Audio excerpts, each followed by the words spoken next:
ಬರೆಯೋದು ಇದನ್ನ ತುಂಬಾ ಸರ್ವಶ್ರೇಷ್ಠ ಒಂದು ಕಾವ್ಯವನ್ನ ತುಂಬಾ ವಿಜೃಂಭಿಸಿಕೊಂಡು ಭ್ರಮೆ ಅಂತ ಅಲ್ಲ.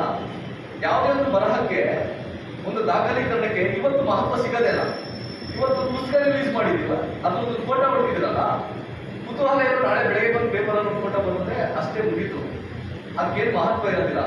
25 ವರ್ಷದ ನಂತರ ಇವ್ರು ಬದುಕಿರ್ತಾರೋ, ನಾನು ಬದುಕಿರ್ತೀರೋ, ಬೇಡ ಬದುಕಿರ್ತಾರೋ, ಯಾರು ಬದುಕಿರ್ತಾರೋ ಗೊತ್ತಿಲ್ಲ. 25 ವರ್ಷದ ನಂತರ ಆ ಫೋಟೋ ನೋಡ್ರೆ ಆ ಫೋಟೋ ಎಷ್ಟು ಮಹತ್ವ ಬರುತ್ತೆ.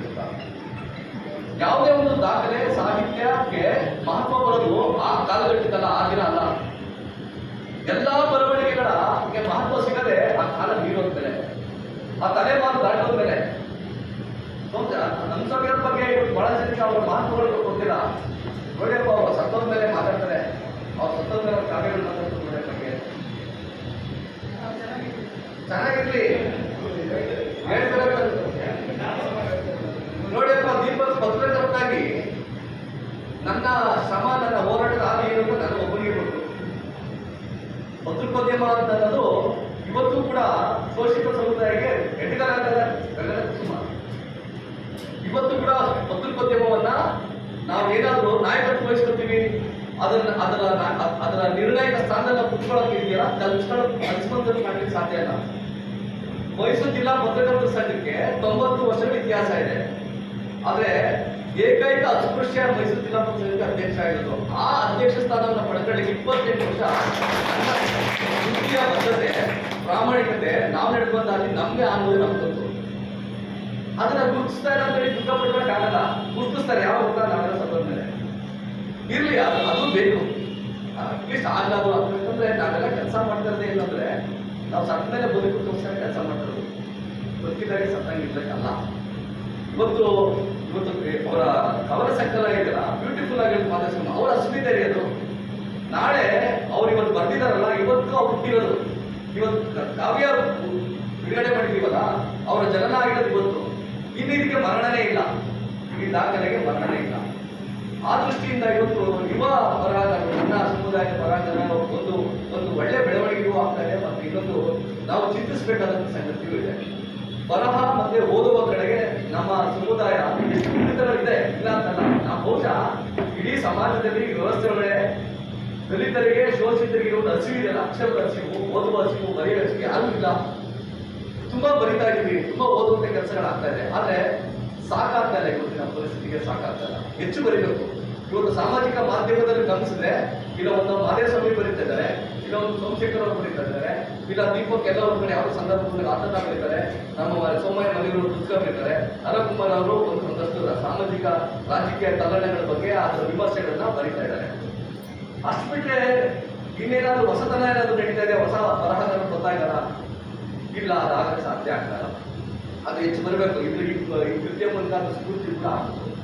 ಇಡೀ ಇವರ ಕೃತಿಯ ಆಶಯ ಏನಪ್ಪ ಅಂದ್ರೆ, ದಲಿತರ ಸ್ವಾಭಿಮಾನ ಬದುಕು, ಮತ್ತೆ ನಾವು ಬರಹ, ಮತ್ತೆ ಸಂವಿಧಾನದ ಬಗ್ಗೆ ಬಹಳ ಚೆನ್ನಾಗಿ ಬರ್ತಿದ್ವಿ. ಸಂವಿಧಾನ ನಾವು ತಿಳಿಸ್ಕೋಬೇಕು, ಮಾಡಬೇಕು ಅನ್ನೋದಕ್ಕೆ ಇವತ್ತು ನಾವು ಯಾವ ಕಾಲಘಟ್ಟದಲ್ಲಿ ಇದ್ದೀವಿ ಅಂತಂದ್ರೆ, ನಾವೆಲ್ಲರೂ ಕೂಡ ದಿನದಿಂದ ದಿನಕ್ಕೆ ಕಾಲ ಹೊರಡ್ತಾ ಸಂವಿಧಾನ ಅತ್ಯಂತ ಪ್ರಸ್ತುತ ಚರ್ಚೆ ಆಗ್ತಾ ಇದೆ.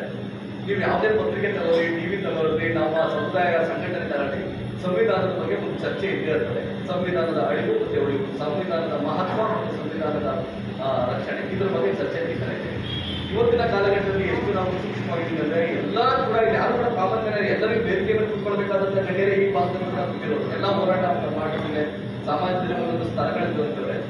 ಇವತ್ತು ನಿಜಕ್ಕೂ ಇವತ್ತು ಪ್ರಸ್ತುತ ಬಹುದೊಡ್ಡ ಥ್ರೆಟ್ ಯಾವುದು ಅಂತಂದ್ರೆ, ನಿಮ್ಗೆಲ್ಲರೂ ಗೊತ್ತಿದ್ದು, ಸಂವಿಧಾನ ಉಳಿಯುತ್ತಾ ಉಳಿಯಲ್ವಾ, ಉಳಿಸ್ಕೋಬೇಕು ಉಳಿಸೋಲ್ವಾ?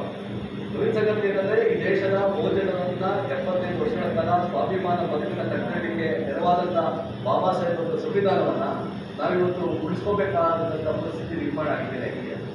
ಈ ದೇಶದ ವಿದ್ಯಮಾನಗಳೇನು? ಕೇವಲ ನೀವು ರಾಜ್ಯದ ಸೀಮಿತ ಅಲ್ಲ, ರಾಜಕಾರಣ ಬಗ್ಗೆ ಅಷ್ಟೇ ಗಮನ ಹರಿಸೋದಲ್ಲ. ಟಿವಿ ಬರುವಂತ ಬಿಗ್ ಬಾಸ್ ಅಲ್ಲ ನಮ್ಮ ಇವತ್ತಿನ ಬಹುದೊಡ್ಡ ವಿಚಾರ, ಚರ್ಚೆ ವಿಚಾರ. ನನ್ಗೆ ತುಂಬಾ ನೋವಾಗ್ತದೆ. ನನ್ನ ಯುವ ಸಮುದಾಯ ಅವರ ಮಹತ್ವ ಚರ್ಚೆ ಹೇಳ್ತಾಗ್ತದೆ ಅಂತಾರೆ. ಯಾರೋ ಬಿಗ್ ಬಾಸ್ ಇಂದ ಗೆದ್ದು ಹೊರಗಡೆ ಬಂದ್ರೆ, ಈ ದೇಶಕ್ಕೆ ಸ್ವಾತಂತ್ರ್ಯ ಕೊಟ್ಬಿಟ್ಟು ಜೈಲಿನ ಬಿಡುಗಡೆ ಆಗ್ತಿರೋ ಸ್ವಾಗತ ಮಾಡ್ಕೊಳ್ತಾರೆ ಯುವ ಸಮುದಾಯ ನಿಂತಿದ್ರೆ, ನಾಳೆ ಬೆಳಗ್ಗೆ ಸಂವಿಧಾನದ ರಕ್ಷಣೆ ಬಗ್ಗೆ ಬಂದ್ರೆ ಅಂತಂದ್ರೆ ಎಷ್ಟು ಜನ ಬರ್ತಾರೆ? ನಾನು ಗಮನಿಸ್ತಾ ಇದ್ದೀನಿ, ಹೋರಾಟಕ್ಕೆ ಎಷ್ಟು ಜನ ಬರ್ತಾ ಇದ್ದೀನಿ.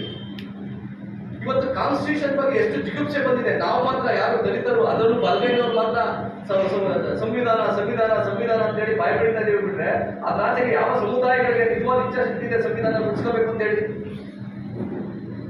ಜಡ್ಜ್ ಮಲ್ಲಿಕಾರ್ಜುನ್ ಅವರ ನಡವಳಿಕೆ ನಾವು ವಿರೋಧಿಸಿ ದೊಡ್ಡ ಲಕ್ಷಾಂತರ ಜನ ಸೇರಿಸಿ ಹೋರಾಟ ಮಾಡಿದ್ವಿ. ಅಲ್ಲಿ ಆ ಘಟನೆಯಲ್ಲಿ ಮಲ್ಲಿಕಾರ್ಜುನ ನಾವೇನು ಮಾಡ್ಕೊಳಕ್ಕಾಗಲಿಲ್ಲ. ಆದ್ರೆ ನಾವು ಇಷ್ಟು ಲಕ್ಷ ಜನ ಸೇರಿ ಮಲ್ಲಿಕಾರ್ಜುನ ಸ್ಟೇಟ್ ನ್ಯಾಷನಲ್ ಫಿಗರ್ ಮಾಡ್ಬೋದು. ಒಂದು ಕಡೆ ಆ ಮನುಷ್ಯನಿಗೆ ಟಿಕೆಟ್ ಕೊಟ್ಟಿದ್ರೆ ಬಿಜೆಪಿಯಿಂದ ಗೆದ್ಬಿಡ್ತಿದ್ದ ಸರ್ ಎಂ ಪಿ ಆಗಿ. ಇವತ್ತು ಎಷ್ಟು ಜನ ಸಂವಿಧಾನ ವಿರೋಧಿ ಧೋರಣೆಗಳು ಇಟ್ಕೊಂಡಿದ್ದಾರೆ ಕರ್ನಾಟಕದಲ್ಲಿ, ಅವರೆಲ್ಲರೂ ಕೂಡ ಪಾರ್ಲಿಮೆಂಟ್ ನ ಪ್ರತಿನಿಧಿಸ್ತಾ ಇದ್ದಾರೆ. ನಾವು ಯೋಚನೆ ಮಾಡ್ಬೇಕಲ್ವಾ? ಮೊನ್ನೆ RSS ನ ಮುಖ್ಯಸ್ಥರು ಮೋಹನ್ ಭಾಗವತ್ ಹೇಳ್ತಾರೆ, ಈ ದೇಶಕ್ಕೆ ಸ್ವಾತಂತ್ರ್ಯ ಬಂದಿದ್ದು 1947 ಡಿಸೆಂಬರ್ 15 ಅಲ್ಲ, 2024 ಫೆಬ್ರವರಿ 22 ಅಂತಾರೆ. ಯಾಕೆ? ಶ್ರೀರಾಮ ಮಂದಿರ ಉದ್ಘಾಟನೆ ಮಾಡಿದ್ದೇ ನಮ್ಮ ಸ್ವಾತಂತ್ರ್ಯ ಅಂತ ಕರೀತಾರೆ. ಮೊನ್ನೆ ಮಹಾಕುಂಭ ಮೇಳದಲ್ಲಿ ಎಲ್ಲ ನಮ್ಮ ಯಾರು ಸನಾತನಿಗಳು ಏನ್ ಹೇಳ್ತಾರೆ, ಈ ದೇಶದಲ್ಲಿ ಹಿಂದೂಗಳ ರಕ್ಷಣೆಗಾಗಿ ಒಂದು ಪ್ರತ್ಯೇಕ ಸಂವಿಧಾನವನ್ನು ನಾವು ತರ್ತಾ ಇದ್ದೇವೆ. ಫೆಬ್ರವರಿ 3ನೇ ತಾರೀಕು ಅಂದ್ರೆ ಇವತ್ತಲ್ಲ, ನಾಳೆ ಇದು ಜಾರಿಗೆ ಬರ್ತದೆ.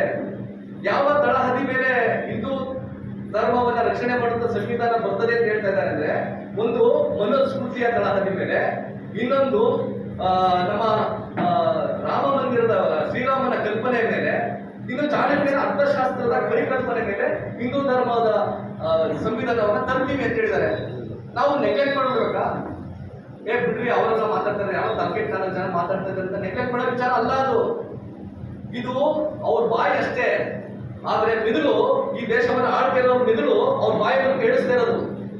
RSS ಮುಖ್ಯಸ್ಥ ಮಾತಾಡ್ತಾ ಇದ್ದಾರೆ ಅಂದ್ರೆ it is nothing but a ruling ಅಧಿಕಾರಶಾಹಿ ಮಾತಾಡ್ತಾ ಇರೋದು ಅಂತ ಹೇಳಿ ಭಾವಿಸ್ಬೇಕು ನೀವು. ಅಂದ್ರೆ ಈ ದೇಶದ ಸ್ವಾತಂತ್ರ್ಯ ಅವ್ರಿಗೆ ಸ್ವಾತಂತ್ರ್ಯನೇ ಅಲ್ಲ ಅನ್ನೋದಾದ್ರೆ, ಅಥವಾ ಮನುಸ್ಮೃತಿಯೇ ನಿಜವಾದ ಸಂವಿಧಾನ ಅನ್ನೋದಾದ್ರೆ, ಮನುಸ್ಮೃತಿಯಲ್ಲಿ ಸ್ತ್ರೀ ಸ್ವಾತಂತ್ರ್ಯಕ್ಕೆ ಅವಕಾಶನೇ ಇರಲಿಲ್ಲ. ಯಾಕೆ ಬೇರೆ ಸಮುದಾಯದ, ಬೇರೆ ಜಾತಿಯ, ಬೇರೆ ಧರ್ಮದ ಮಹಿಳೆಯರು ಸಂವಿಧಾನದ ಬಗ್ಗೆ ಮಾತಾಡಲ್ಲ? ನಾವು ಒಬ್ಬರಿಗೆ ಸಂವಿಧಾನ ಎಲ್ಲಾ ರೀತಿಯ ಹಕ್ಕುಗಳನ್ನ ಕೊಟ್ಟಿರೋದು, ಎಲ್ಲಾ ರೀತಿಯ ಸಮಾನತೆಯನ್ನು ಕೊಟ್ಟಿರೋದು. ನೋವಾಗ್ತಾ ಇದೆ ನನಗೆ, ನಾವು ಇಷ್ಟೇ ಜನ ಮಾತಾಡ್ತಾ ಇದ್ದೀವಿ ಅನ್ನೋದ್ರ ಬಗ್ಗೆ. ಹಾಗಾಗಿ ಇರ್ಲಿ, ನಾವು ಇಷ್ಟೇ ಜನ ಮಾತಾಡುವಂಥದ್ದೇ ತುಂಬಾ ಮುಖ್ಯ ಆಗ್ತದೆ ಅಂತ ಹೇಳಿ ಭಾವಿಸ್ತೀನಿ ನಾನು. ಹಾಗಾಗಿ ಇವತ್ತು ತುಂಬಾ ಕೃಷಿಯಾಗಿದ್ದೀವಿ ನಾವು.